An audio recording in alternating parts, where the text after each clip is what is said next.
Yesterday, we talked about the 41 bills that passed the Illinois House on Tuesday, and we didn't talk about every one of them. We just really looked at where the votes were mostly split, and it was fascinating to see where those votes were mostly split. And again, if you pull up the reports for the Illinois General Assembly, you can see this for yourself. 41 different bills all passed on Tuesday. That's just Tuesday. All right? We're not talking about Wednesday. If you get to Wednesday, which yesterday, they passed 101 bills out of the House. We'll talk about that a little bit next hour. But with the 41 bills that passed Tuesday, I wanted to share with you some of the floor debates, which really there wasn't much floor debate on these bills. But I did reach out to Awake Illinois' Shannon Adcock to get reaction because these bills, I mean, if you look at some of the bills in question here, it was a split vote, seemingly along party lines. So let's go ahead and see how these bills were explained on the House floor as they lined up to pass these on Tuesday. House Bill 2297, a bill for an act concerning state government. Third reading of this House bill. Representative Vogel is recognized.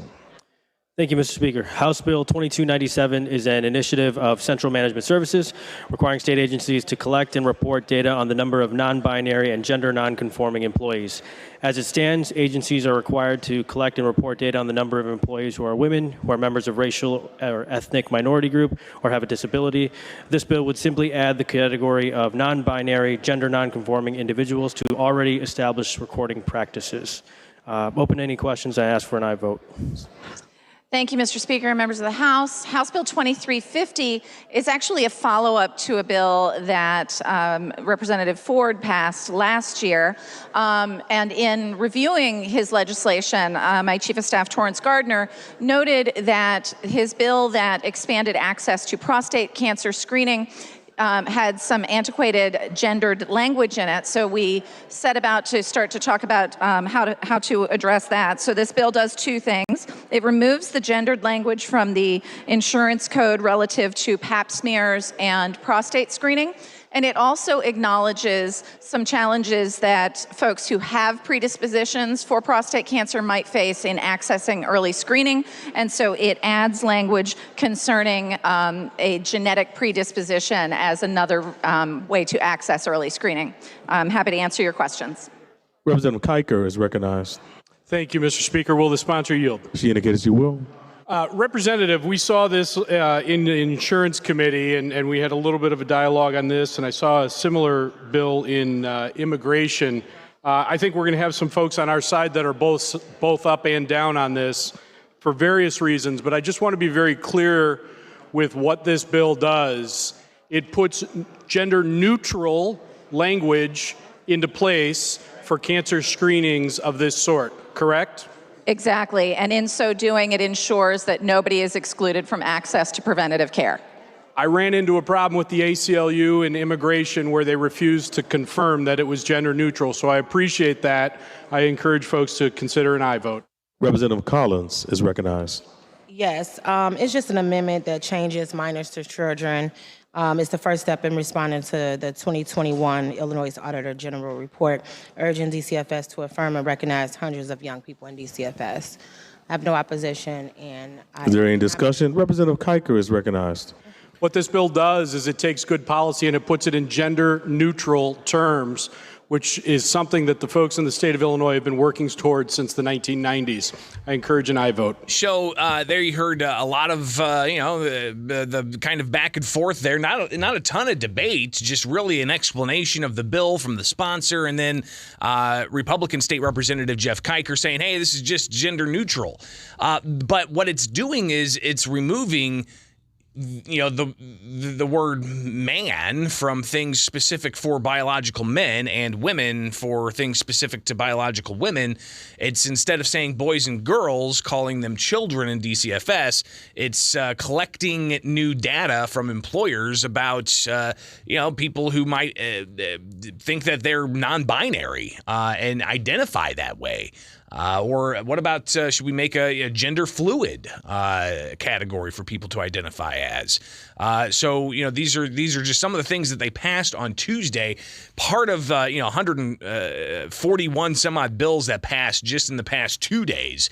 Well, I reached out to Shannon Adcock, who's been pretty vocal about the what is being deemed the culture war and the war on words, especially in the face of growing questions of certain people born males getting into female sports, certain questions about who should be able to use what kind of bathroom and so on. But Shannon shared with me that this is all what she says a war on the English language here in not just the state of Illinois, but elsewhere across the country. Yeah, this is a topic that we're seeing nationally, is discussed nationally, and I think that that's good.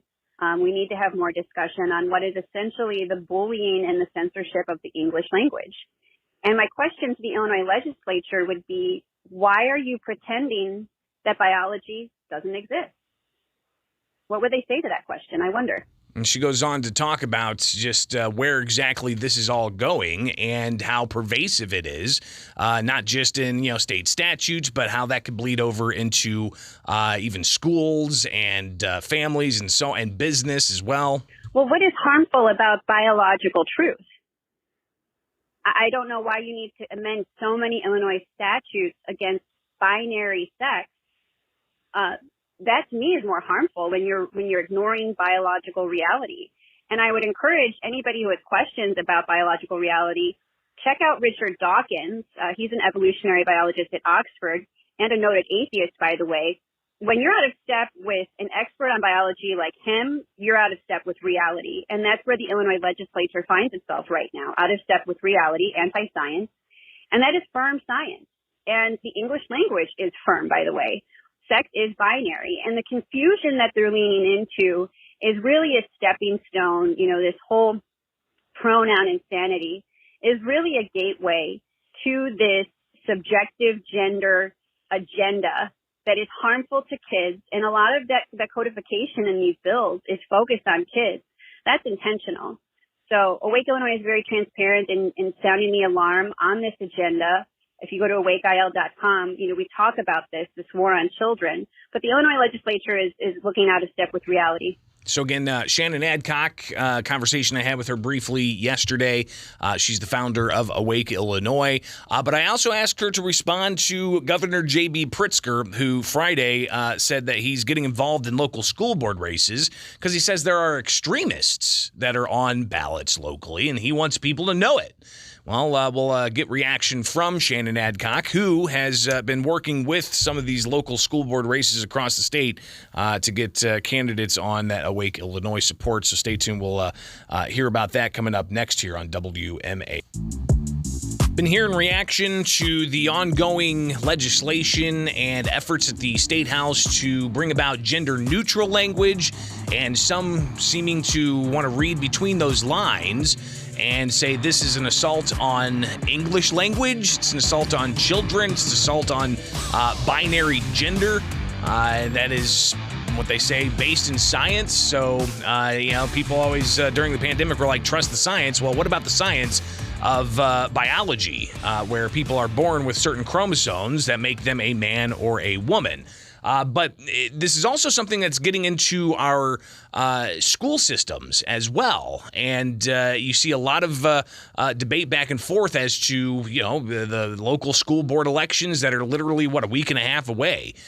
So we've got that coming down the pike. And Governor J.B. Pritzker, he sounded off on local school board elections on Friday when he was in Chicago at an unrelated event. Somebody asked him why he's getting so involved in school board races. Here he is. Well, this isn't about partisan politics. In fact, there are lots of candidates who are running, Republicans or Democrats. They're not listed on the ballot as such. What we're trying to do is raise awareness about the extremists that are running. And as you know, there are organizations and individuals like Dick Uihlein who are supporting these very, very extreme candidates, people who are anti-LGBTQ, anti-Muslim. They don't want to teach black history. They call it CRT if we're teaching black history. They don't want to teach Asian American history. And they want to take over school boards so that they can put their agenda forward at our local schools. And they shouldn't be elected. And people who go to vote should know who these extremists are.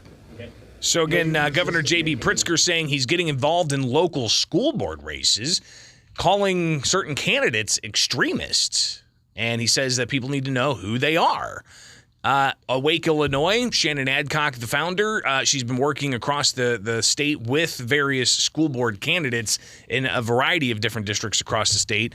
And she provided some reaction to the allegations that there are extremists and that billionaire Dick Uihlein's funding all of them. Well, all Governor Pritzker has are lies. And I think he's very worried that everyday people with common sense and integrity are going to get elected to school boards. So, you know, when it comes to these smears and these falsehoods about billionaires funding candidates, the only billionaire funding a candidate that I've seen is Governor Pritzker. The grassroots candidates are running very, very good campaigns on lean funding, if any at all. And Awake Illinois has offered, you know, some advisements, some volunteers on the ground to canvass. And the cool thing, Greg, is that the conversations they're having when they go door to door is so positive because people are actually centering on the issues of what is best for children. And if you look at the Wire Points data that was released this week, they put out some amazing graphics on the state of Illinois education. The numbers right now are terrifying. Just 30% of all Illinois students are reading at grade level, and only 26% are doing math at grade level. So I wish Governor Pritzker would talk more about how the majority of Illinois kids are not on track. Elgin, U46, has 19% reading at grade level and the same for math. And these statistics are devastating. And what's more is the Elgin superintendent, Tony Sanders, is now the Illinois State Board of Education. So Governor Pritzker chose a failing superintendent from a failing district to be at the helm of Illinois public education. And this is why everyone is so laser focused on school board elections. So we have to right this ship, and it will take Illinois voting for candidates with integrity who are focused on academics. So we'll, of course, watch closely what happens with the elections coming up because it's not just school board. You've got library board elections, municipal elections, all of that on the way in just, a week and a half or so. So believe it or not, we just got done with elections in November, and now we've got elections in April. And then before you know it, after that, we're going to have the 2024 presidential race in just really short order. And it's guaranteed that this so-called culture war is going to be very much a central theme in the ongoing debates between right and left as we march towards another national election. All right, it is Springfield's Morning News. I'm Greg Bishop on 92.7 WMAY, Springfield's